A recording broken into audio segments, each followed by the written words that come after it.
Hari ini Kamis 8 September 2022 kami dari Aliansi 10 Pemuda turun jalan, turun di hadapan gedung yang megah dan indah, yaitu gedung Dewan Perwakilan Rakyat Aceh Tenggara, untuk menanyakan tentang hasil rekomendasi PJ Bupati ke Mendagri. Karena kami menilai bahwa DPRK Aceh Tenggara menutup-nutupi, kami duga sangat keras menutup-nutupi tentang rekomendasi PJ Bupati Aceh Tenggara. Betul teman-teman? Betul. Karena apa? Karena kalau kita lihat perbandingan di daerah-daerah lain, contoh misal di Kabupaten Nagan Raya, pergantian bupati mereka di 6 Oktober, instruksi dari Mendagri, suratnya masuk 31 Agustus. Kalau toh Aceh Tenggara pergantian pemimpinnya 2 Oktober, pastinya di bawah tanggal 31 Agustus harusnya instruksi dari Mendagri untuk 3 nama direkomendasikan ke mereka harusnya udah diumumkan ke publik ataupun di media-media udah disebarkan. Tapi ini nyatanya di media-media Ketua DPRK Aceh Tenggara yang terhormat, yang pernah kami juga impi-impikan calon masa depan, pemimpin masa depan Aceh Tenggara, tapi dengan sangat miris kami mendengar bahwa di media dia nyatakan hanya 1 yang direkomendasikan. Isunya kami dengar di Jakarta sana.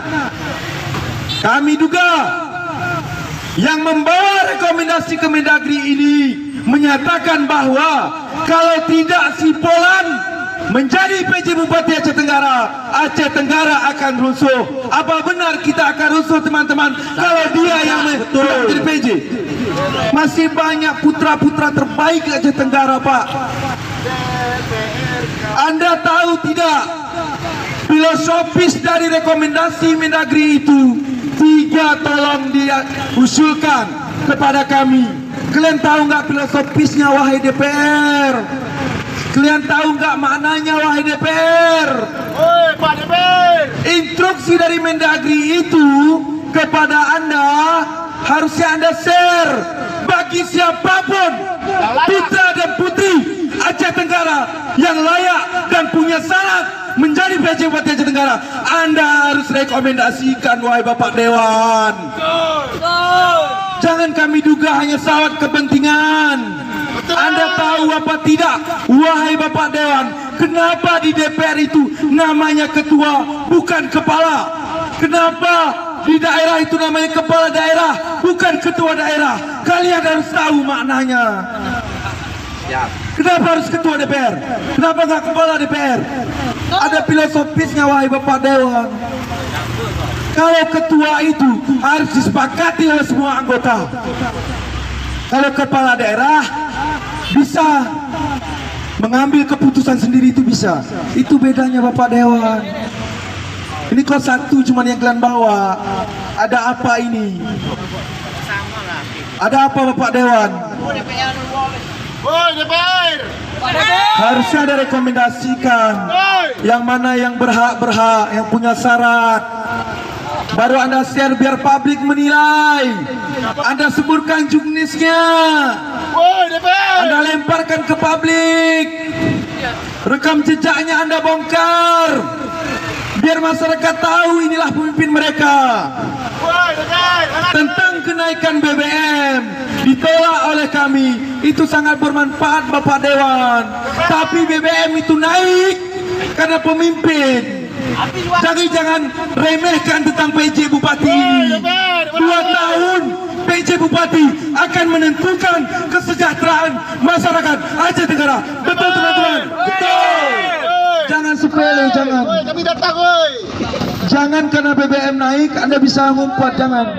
Karena kami curiga Pak Dewan. Karena bagi kami segala sesuatu yang ditutupi. Ada transaksi di kamar gelap yang ingin disembunyikan. Betul teman-teman? Sangat betul. Ada kau. 30 DPRK Aceh Tenggara, berbeda latar belakang, berbeda alat kendaraan politiknya, berbeda partainya, kok sama pandangannya. Woi, Bang DPR. Ada apa Pak Dewan? Mana dirimu? Aku dulu. Apa Bapak Dewan tidak mengerti haknya sebagai DPR? DPR itu punya hak imunitas. Kalian harus ngomong. Walau kalian hanya sedikit, ngomong kalian. Kalau ini tidak pas, jangan karena mayoritas orang itu kalian ngikut. Kalian punya hak imunitas. Anda bebas berbicara, dijamin oleh konstitusi. Ini tidak ada satu DPR pun yang berani berbicara di media bahwa untuk rekomendasi PJ ini ditutup-tutupi. Tidak ada yang berani. Tapi kalau bisik-bisik tetangga itu banyak. Tah berbisik tetangga nih karena maaf cakap diduga nasi kurang, dapur tidak berasa mungkin. Makanya bisik-bisik. Ini dugaan kami. Karena emak-emak di kampung pun dia kalau berasa itu nggak ada gosip dia. Ini DPR kok gosip? Iya loh. Kok satu cuman? Iya loh. Kami gimana? Kami cuma sedikit. Oh iya loh. Kami takut dengan pimpinan kami. Dulu Anda dipilih rakyat, Anda berjanji kepada rakyat bahwa Anda akan menjadi mewakili mereka. Ini kok Anda? Saya cuma anggota. Anda punya hak imunitas. Ngomong aja ngomong. Ngomong kau. Ini telah rekomendasikan orang-orang yang udah pernah mengembalikan duit negara. Kan dipilih. Jadi curiga kamu. Lucu. Apa jangan-jangan biasanya Pak, kesalahan yang ditutup itu karena orang yang menutup ini buat salah juga. Betul. Karena sama-sama salah, ya tutupin. Ada duitnya. Tapi kami Aliansi 10 Pemuda memberanikan diri hadir hari ini di gedung Dewan Perwakilan yang terhormat. Hidup Khairul. Karena kalau kalian tutup-tutupi seperti itu, tapi kami nggak boleh ngomong nih. Tapi kami harus ngomongkan. Diduga banyak sarang di sini, sarang kejahatan. Kalau begitu, kalau ditutup-tutupi, ngomong aja Pak Dewan. Anda punya hak imunitas. Ketua DPR, ngomong Anda ngomong. Ini Anda bilang satu yang berhak. Ya secara politik, ya orang tahu ya kan ya. Oh iya ya, cuma satu. Banyak masih putra terbaik.